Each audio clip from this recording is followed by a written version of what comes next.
Hi everyone and welcome back to my channel. For those of you who are new here, I'm Emily from the Suburban Home. So for those of you who follow me on Instagram, I recently decided to join the sourdough revolution. I documented everything from starting my sourdough starter to baking my very first loaf of sourdough bread.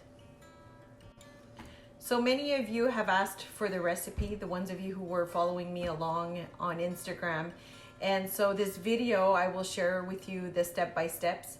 Keep in mind, I'm not a professional baker. I didn't use any of the professional equipment that some of these bakers use. I'm just an amateur, and the goal of this video is to give you the confidence to try it on your own. There's something extremely rewarding and humbling about making your very own sourdough bread. So if you like this video, hit the thumbs up and don't forget to subscribe. You can also click on the little bell icon and that will give you notifications for when I post future videos on my YouTube channel. Now let's get into bread making. Okay, so over here I'm feeding my starter. I'm just giving it some flour and some water, and I'm going to let it sit here and ferment for a couple of hours before I actually start working on my dough. For instructions on how to create your own starter, I've linked a link below in the description box.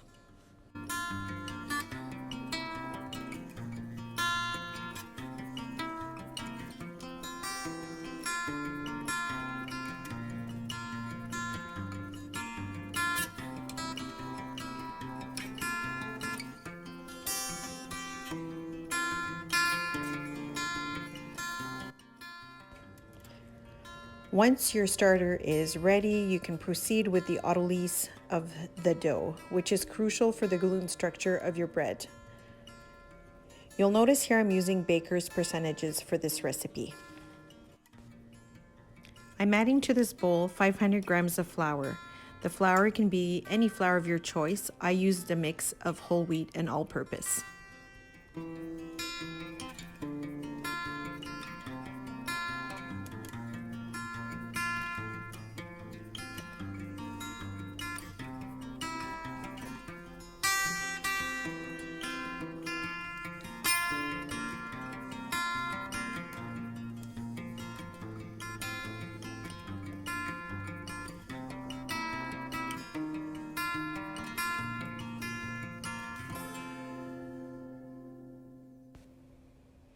I want the dough at 75% hydration, so I'm mixing in 375 grams of lukewarm water.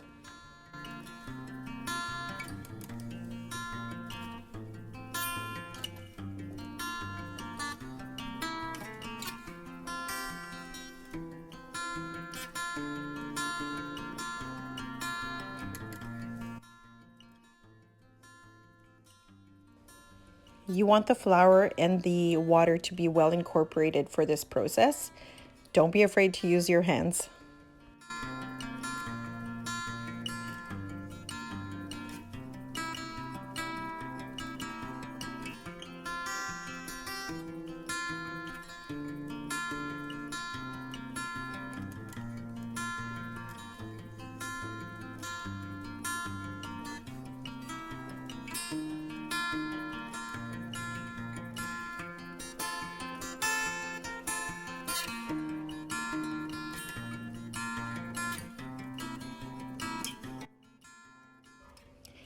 Once everything is well incorporated, you're going to want to cover and let this dough sit for approximately 45 minutes. So my dough has sat on the counter covered for 45 minutes and my starter is nice and activated. So now it's time to incorporate the starter with the autolyse dough.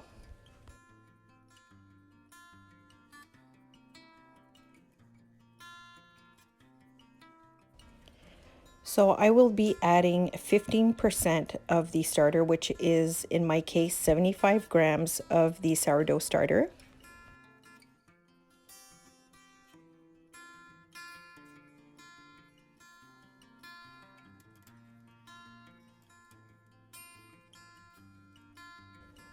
And I'm adding 2% of salt, which is 10 grams of salt.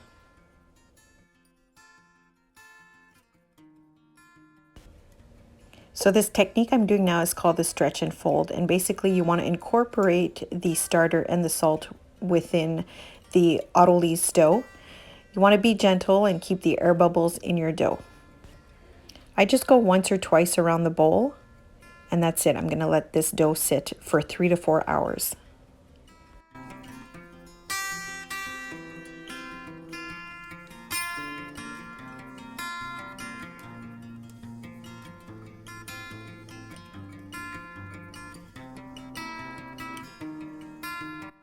Okay, so I'm just going to show you the stretch and fold method again, because you're going to be doing this every 45 minutes.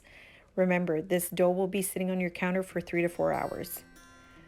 And while you're waiting, time to go outside, get some fresh air, enjoy the beauty of spring.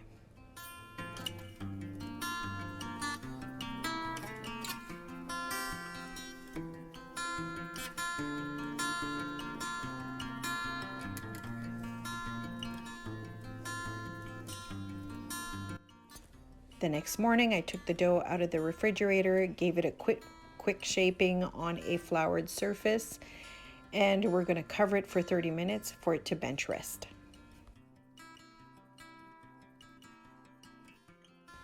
I then prepared my makeshift banneton. I used a bowl lined with a tea towel, but you can purchase a proper banneton. I just used what I had on hand. Make sure you flour the tea towel properly, because once you've put your dough into this bowl, you don't want your dough sticking to the tea towel.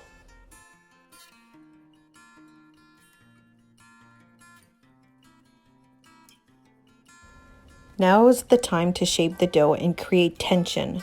I found this technique that you're about to see to be really easy. A bench scraper is a great tool to have on hand as well, because this sourdough is quite wet and it'll prevent the dough from sticking to your counter and your hands. Do not overwork the dough. You want to keep all those yummy air bubbles in there.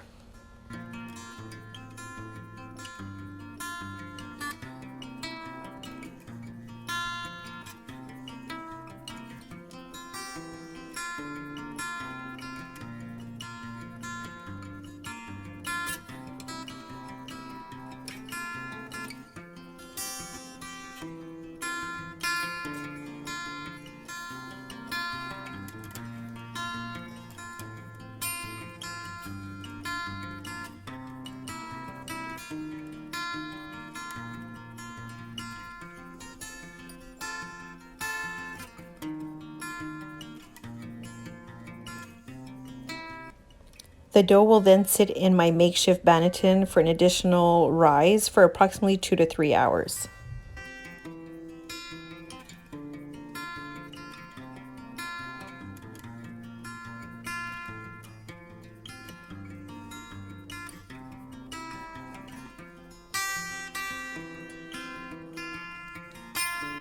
You want to get your Dutch oven in a 500-degree Fahrenheit oven, because you want to pre-warm your Dutch oven for at least 30 minutes before adding in your dough. Now's the time to get your dough into the oven, and you want to work quickly here because your Dutch oven needs to remain piping hot. So I take the dough out of the banneton. I'm going to remove the excess flour as best as I can.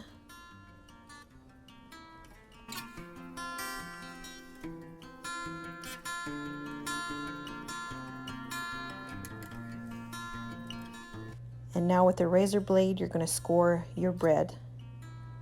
Do any design that you prefer.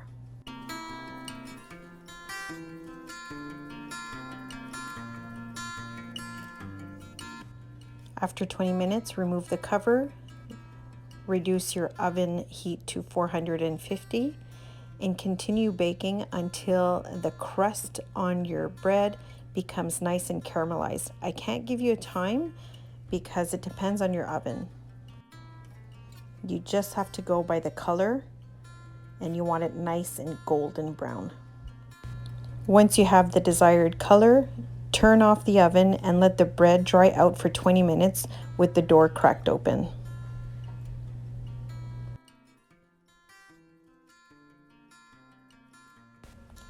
All that hard work paid off. We just made sourdough bread. Try to resist cutting into your bread while it's still hot. Let it cool and enjoy. Bon appétit!